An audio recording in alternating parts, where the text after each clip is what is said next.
it's your nerdy suburban farmer. Today's video is about harvesting and baiting the worms. So about a month before I sift my castings, I will go through the baiting process. I take all my material out of whatever bag or tote or Vermibag mini that the castings are in and put them in these white containers which I've outfitted for having the worms. The containers are basically dough rising bins that I've drilled holes in to each end and then covered with mesh so that it still breathes, so that the worms still get airflow, and I can stack them easily to put them to the side somewhere.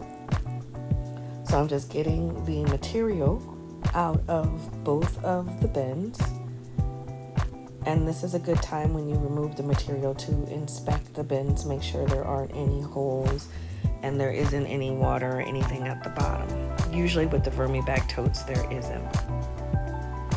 Once I get all of the material out of the bags, I sift through it and then I look for any large chunks of food that might be left to put in other bins. And then I level out the material, again checking for any large clumps.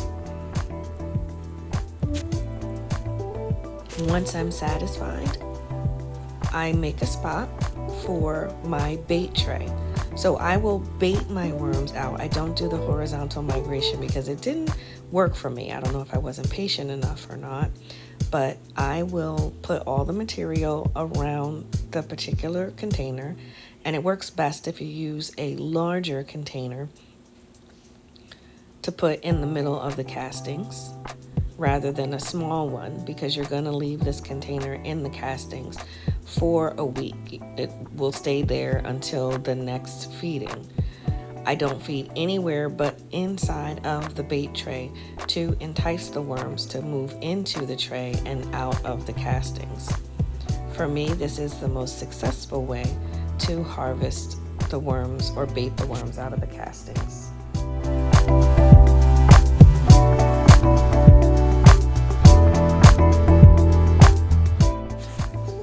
I only put food that I know the worms really enjoy in the bait tray, like watermelon or any type of melon like cantaloupe or kajari.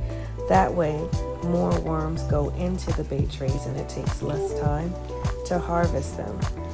Typically doing it this way, I'll only have to delay harvesting or sifting the castings for about 3 weeks, no more.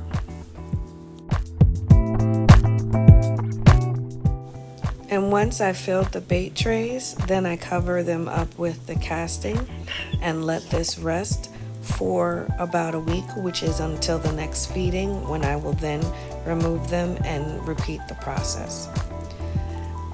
Once I've inspected the emptied out Vermibag totes, I put worm bedding into the bin. Even though there's not going to be any worms in there for about a week, I still put a bit of bedding.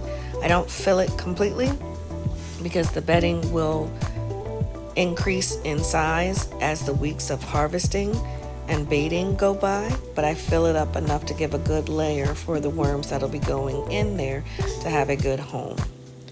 And then once finished, that's what the restarted tote bags look like. I hope you've enjoyed this video. Thanks for watching.